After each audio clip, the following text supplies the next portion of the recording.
بسم اللہ الرحمن الرحیم۔ اللہ عز و جل کی طرف جھوٹ کی نسبت کرنا۔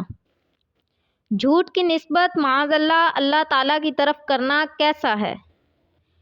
اس کا جواب ہے کہ اہل سنت والجماعت کے نزدیک اللہ تعالیٰ کے لیے ہر عیب محال ہے اور اللہ تعالیٰ ہر عیب جھوٹ سے پاک ہے، جبکہ بد مذہب کہتے ہیں کہ اللہ تعالیٰ کا جھوٹ بولنا ممکن ہے، یعنی نعوذ باللہ اللہ تعالیٰ سے جھوٹ سرزد ہوا۔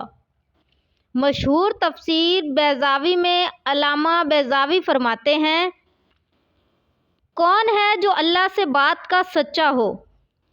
یعنی اس آیت میں اس بات کی نفی ہے کہ کوئی اللہ تعالیٰ سے زیادہ سچا نہیں کہ جھوٹ اللہ تعالیٰ کی خبر کی طرف راہ نہیں پاتا، کیونکہ جھوٹ عیب ہے اور عیب اللہ تعالیٰ کے لیے محال ہے، اور سارے اسلاف صالحین علماء کا یہی عقیدہ رہا ہے کہ جھوٹ اللہ تعالیٰ کے لیے محال ہے اور اللہ پاک ہر عیب سے پاک ہے۔